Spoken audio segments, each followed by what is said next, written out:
will be introduced to the Never program. know. We are very lucky to have Susan Parr with us this morning. She is the owner and founder of Susan Parr Travel. And she's going to talk to us this morning about the travel industry and situation in general.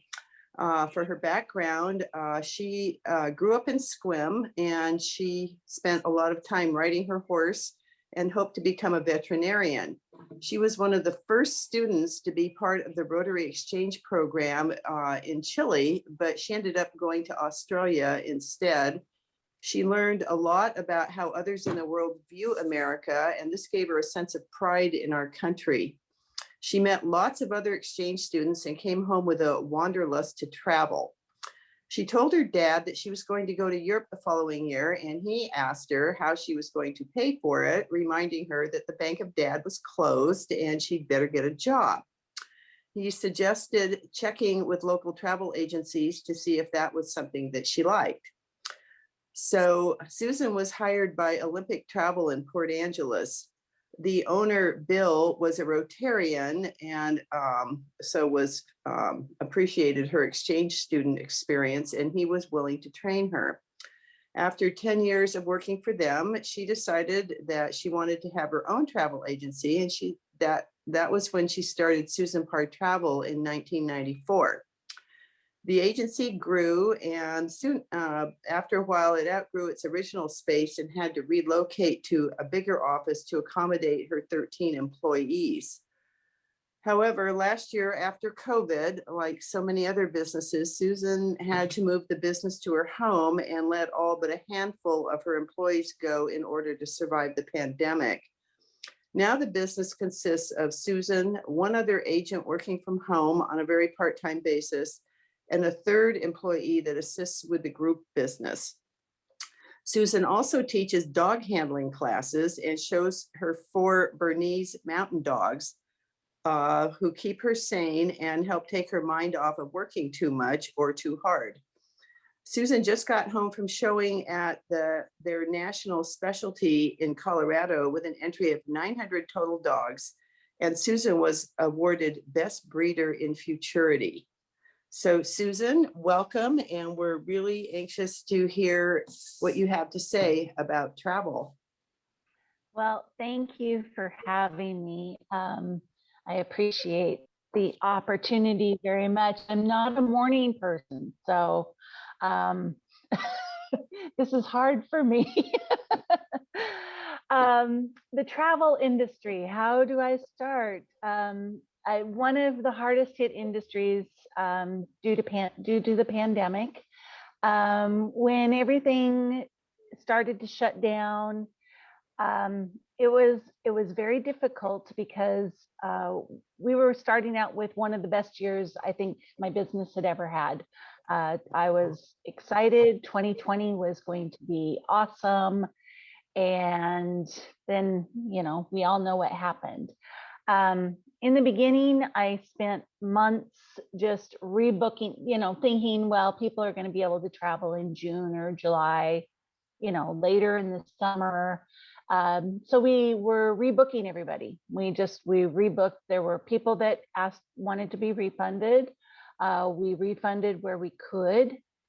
And then as things progressed, those trips that we rebooked for last summer, last fall, got rebooked to the spring of this year, and then those trips got rebooked. So where is the industry right now? I think the industry is on the rebound. I do believe that we will get to travel again. The borders are starting to open up. People have been able to go to Mexico. I've done quite a few trips for people to Mexico. Costa Rica has been open. Some of the Caribbean islands have been open. And of course, the US. Hawaii is a big market for us here in the Pacific Northwest. And Hawaii opening up was a good thing. Internationally, Asia and Europe has just announced that they are going to open to Americans that are fully vaccinated. but the EU hasn't made any formal decisions on when that's going to happen, how that's going to happen, if you can travel from one country to another country. So there's still a lot of unknowns, and I have a lot of people that are like ready to book. They want to book, or they have trips that are booked, and what's happening. Well, I don't know any more than anybody else. We're kind of in a wait to see game right now. I'm encouraging people not to make final payments on trips, not to put too much into anything just yet until those international borders open and we actually know how that's going to work. Cruise ship industry, we're getting announcements. They just came in yesterday. Princess and Holland America, the CDC and the government has allowed for them to start sailing out of Seattle. They will be going to Alaska starting on July 25th, and those cruises are now open for sale. So far, Princess and Holland America are the only ones that have made that announcement that they will run a short season, July, August through September, and they've gotten the okay to bypass Canada. So they're going to be going from Seattle straight up to Alaska, back to Seattle. So you'll have more days at sea. Right now, they are requiring that everybody is fully vaccinated in order to get on the ships. I think that is going to be a requirement going forward from now on. That's just my opinion. We have to see how that goes. But without a vaccination, I don't think you're going to get on the ship. What else can I tell you? I guess a lot of times when I do these, people have questions and I tend to answer a lot of questions. So I do feel that when things rebound, we are going to be very, very busy. I'm looking forward to that day. Hopefully I can keep up with it. So does anybody have any questions that I can answer? Susan. I have a question. Oh, Go ahead, Kathy. ahead, Okay, Kathy. hi Susan. The people that you work with, like G Adventures and those groups, how are they surviving? Are they coming back? I see them already advertising a lot of different trips. What's the prognosis for those arrangements? So that's a really good question. The companies that have been very well established have ridden this out very well. G Adventures actually is based in Canada, and the Canadian government has assisted them and few other companies that I work with. The one thing that I was very, very thankful for is that over the years, I have weeded out companies that I felt weren't providing good services for my clients. And through this pandemic, I learned I was very grateful that a lot of those companies I wasn't working with. Some of them were really very, hearing from other travel agents, nightmare situations of trying to get refunds. And through this, I mean, there was a cruise line that I refused to sell from now on. I clients canceled in April of last year, and it took almost a year for them to get their refund. And the cruise, that particular cruise line is in financial hardship. So throughout all of this, I have tried to stay on top of who is financially solvent, who is not. And when selling travel right now, travel insurance is your friend. And I would not be purchasing any type of a trip without travel insurance. whether you're going on a cruise or you're going to Europe or you're working with G Adventures. And something that a lot of people don't realize is that if you purchase insurance from a tour company or from a cruise line, and that cruise line or tour company goes bankrupt, that insurance is worthless. It doesn't help you. It doesn't get your money back. You really have to purchase insurance through a third party, which as a travel agent, I have 3 companies that I work with.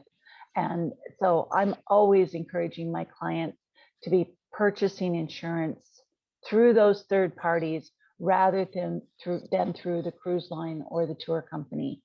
Now, cruise lines like Princess, Holland America, Celebrity, Royal Caribbean, I mean, they're pretty solvent, and that insurance is pretty good, and a lot of times it's less expensive if you're older. And so sometimes I will recommend doing their insurance policy, but just knowing that if a company goes insolvent and you have purchased insurance from them, it won't cover you. Other questions? Go ahead. Go ahead, Laura.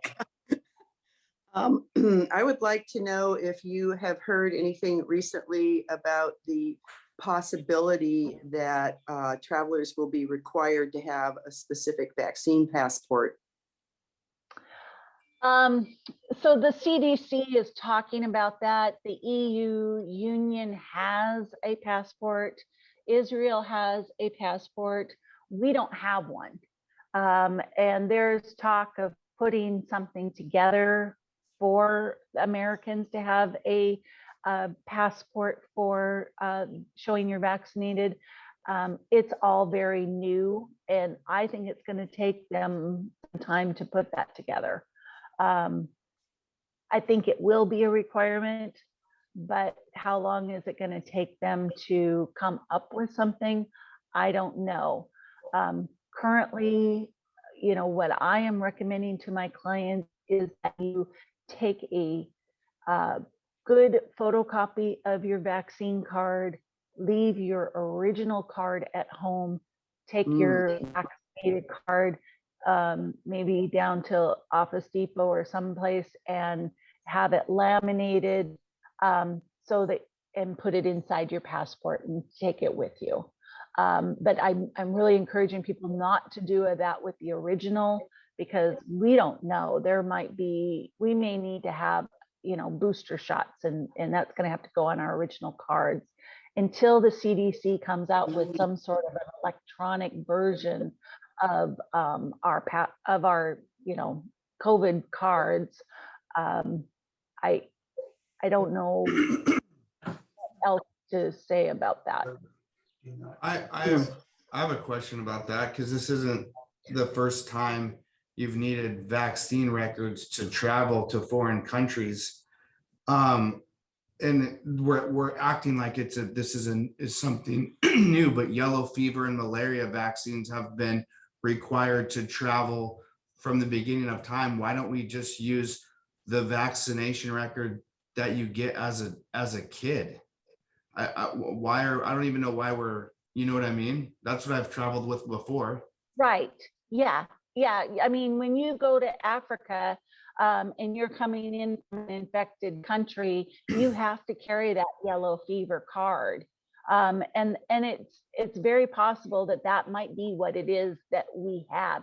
I just think that in today's environment with technology, that I think we're going to have, I do believe that there will be an electronic version that we can download onto our smartphone and show at the border. But, that may be some time off. And absolutely between now and then, these countries, I'm assuming, are going to accept our vaccination card. Good. Other Susan? questions? Yes. Yes. Hi, Susan. This is Doc. I just want to tell the club, in case you guys don't know, Susan is my travel agent, and she has saved my bacon more than once. But also one of the things that she told me, which proved to be quite accurate, doesn't matter if you're vaccinated or not, you're going to need to be tested. And on that note, I was just going to remind people that if they're going to be needing a laboratory test, you have to either go to Bremerton, and that takes 2 to 5 days to get it back. But the alternative idea, which is actually a little easier, although not as inexpensive, is you go to SeaTac and you go upstairs and you pay them $175 rather than $195 that you pay in Bremerton. And they have the results back to you in less than 24 hours. Yeah. But when I was coming back from Africa, when I was coming back from Ghana, I walked into the Accra airport and was told by KLM, oh, I'm sorry, we now require you to have a test before we can give you a boarding pass. And that was not on any of their websites. It was not on any of their alerts. There was absolutely no knowledge of that. So I had to go to a different part of the airport, go into a van and get a test there, and then wait 45 minutes for the results. And then they would give me the boarding pass.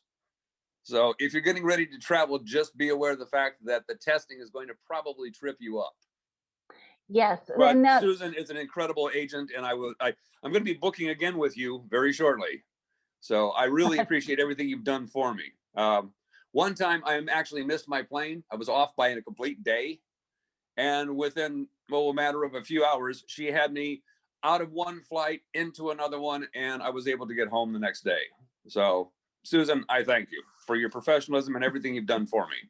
Oh, you're welcome, Doc. And Doc has brought up a really good point. And unfortunately, Doc had already left when the CDC came back with that new, everybody coming into the United States has to have a negative COVID test within 3 days of your arrival in the United States. And he got caught up in that fiasco on that. And that is another problem, is that most countries are currently requiring that you have a negative PCR COVID test. And that is the nasal swab. And no place here on the peninsula will do that test. They will, but not for travel. So Bremerton, there's a Walgreens in University Village that was doing it, but Walgreens is not in Bremerton, is not reliable, and they're not getting those test results back to people in time. So I am now encouraging people to get the test done, as Doc said, at SeaTac. It's a pain in the you know what, and it requires going over there and coming back and going back over there again. But until somebody here in town offers that test, there's not much, no other options that we can do. So Susan, and Hawaii is still requiring even a 72-hour test before you come in, and it has to be negative, even if you are vaccinated and stuff, right? Yes. Okay. Yes. And Hawaii has an app that you have to download onto your phone. So if your flight arrives at 2:00 in the afternoon, you need to make sure that you're not taking that COVID test until after 2 p.m., 3 days before your arrival, because they're very strict on that 72 hours. And Hawaii and the Big Island are also doing some spot COVID tests after you're there. They're asking for volunteers to do it. Sometimes they're just doing it. So just know that even though, you know, things have opened up and we're able to travel a little more, Hawaii is still very stringent on this. And if you don't have that negative test before you have to get the negative test, you have to download that onto your smartphone and be able to show that before you get on your plane, or you're not getting on the plane. Think there's any chance they're going to lift that before October? I hope so. I really do. So do we. I really do. But right now, you know, when people are booking their flights to Hawaii or they're booking their travel to Hawaii, I have to advise them of what the rules are at this time. and just know that they could change. I mean, that's what the last year has taught me. Anything is, everything can change. You know, you have to be very, very flexible with traveling right now. And you were talking about the cruise ship and everything. I did hear on the news this morning, but it is still only at 50% booking though, right? Yes, yeah, they are not filling up the ships. There's some small ship cruising, American Cruise Line, America Queen Cruise Line, Alaska Dream Cruises, Lindblad and Uncruise. Those are all small ship cruise lines, and they are starting a little bit earlier and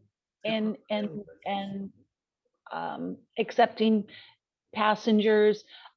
American Cruise Line actually started last month and has been cruising the Columbia Gorge and a couple other places. So, but they are doing it at like half capacity.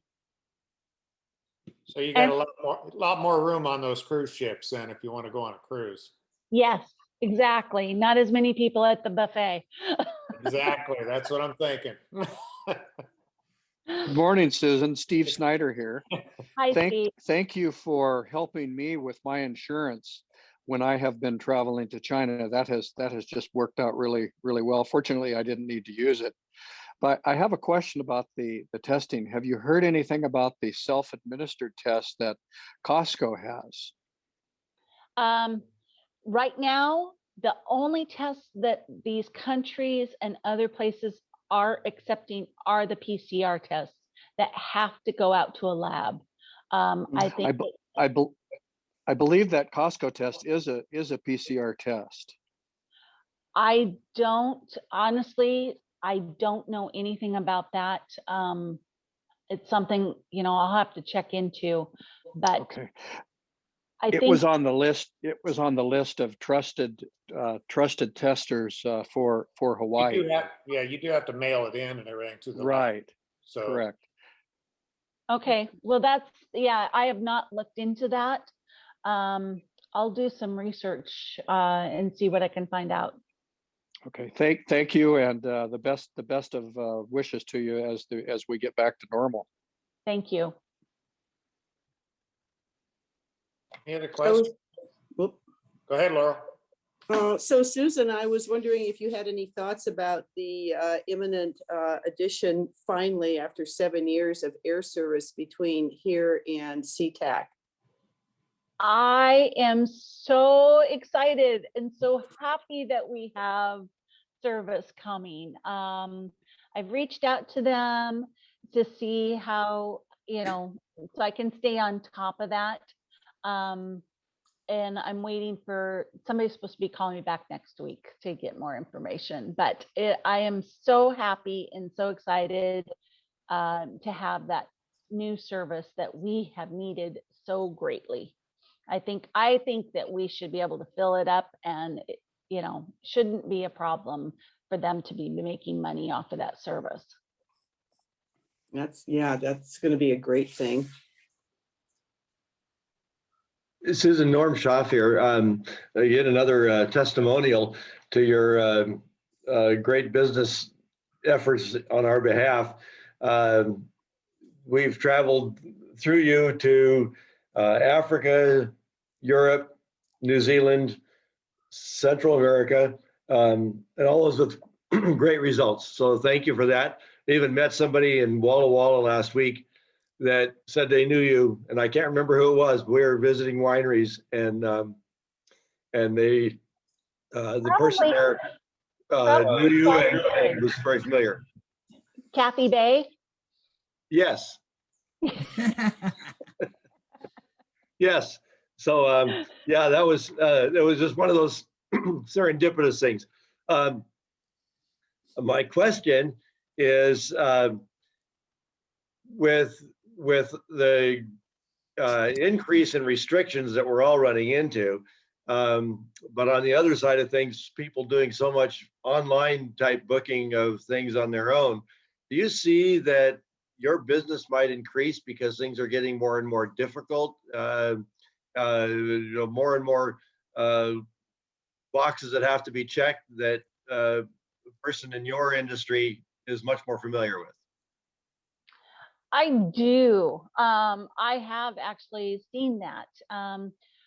When when people weren't traveling and I was sitting at home going la-di-da-di-da, I actually was working really hard on updating my database because I hadn't had time to go through, and I was cleaning out people that I hadn't heard from in 15, 20 years and deleting them off of my database.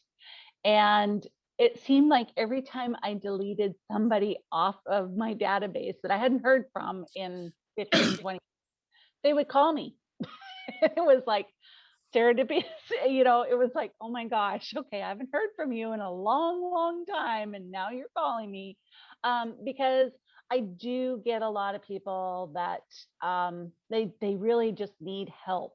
And as I go forward in my business, I'm not sure that I want to go back to being everything for everybody. I don't know how to say that politely. I like working from home.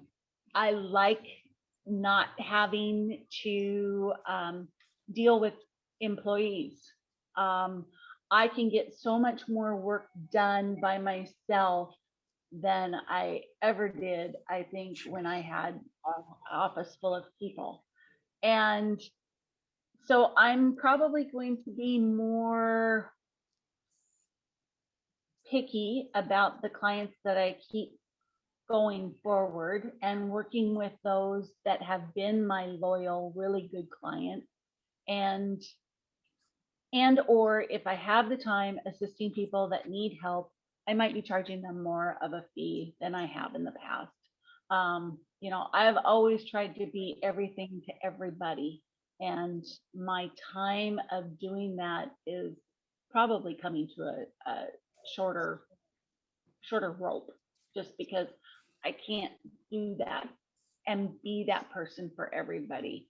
Because I need to make sure that my clients that are spending $30,000 to $100,000, they need to have my undivided attention, and I need to be giving them the support that they are paying for.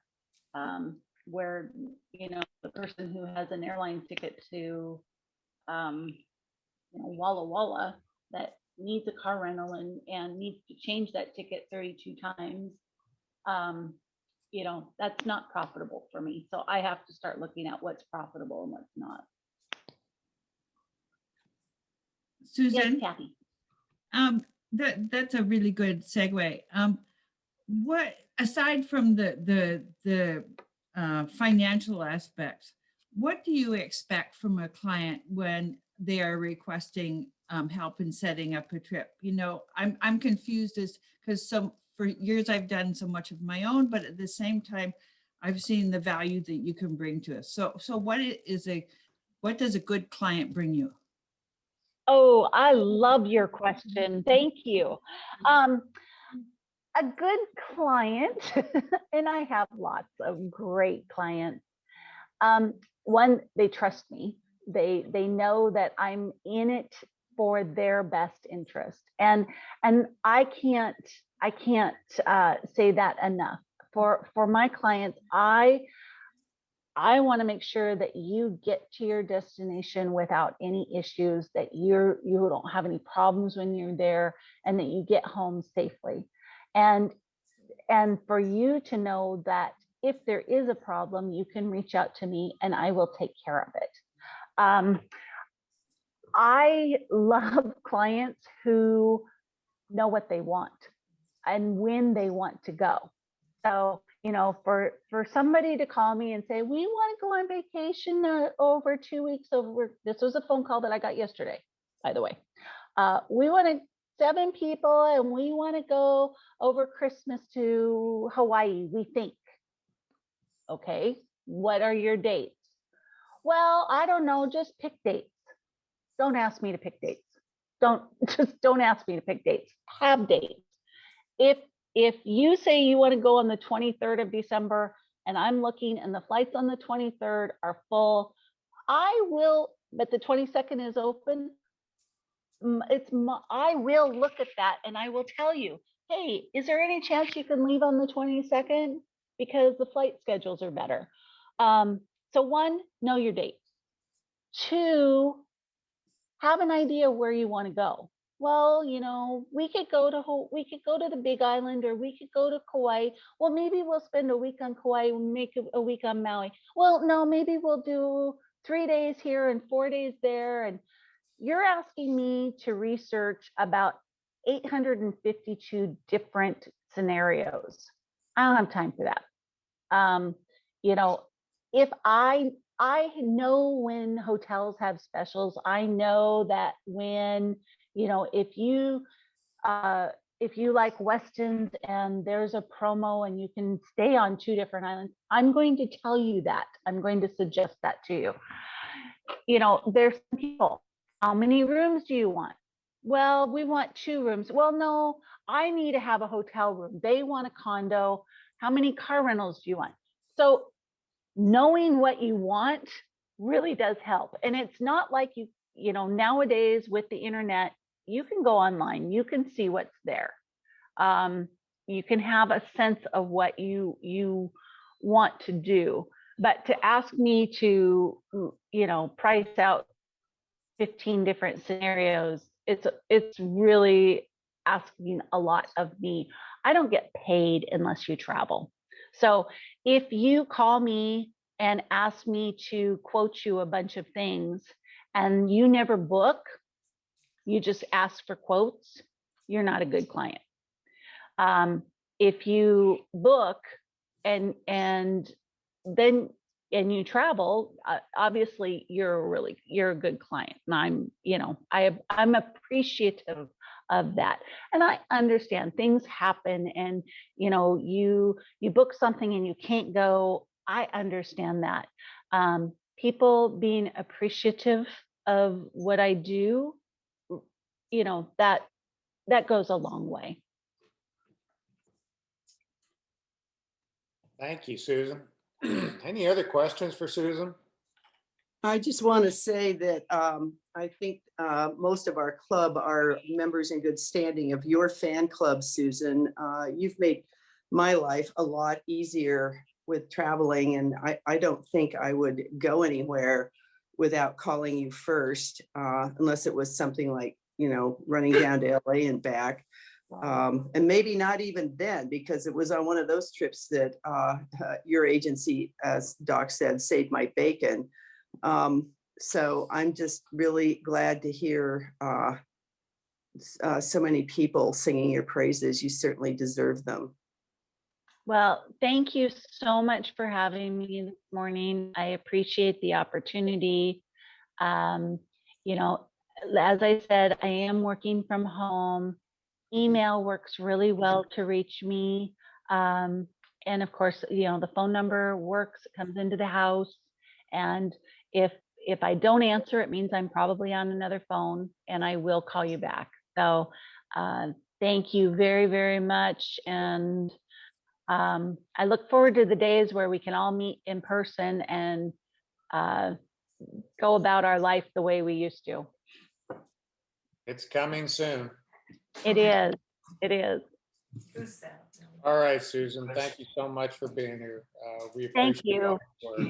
So, All right. John, Bye. you're on mute.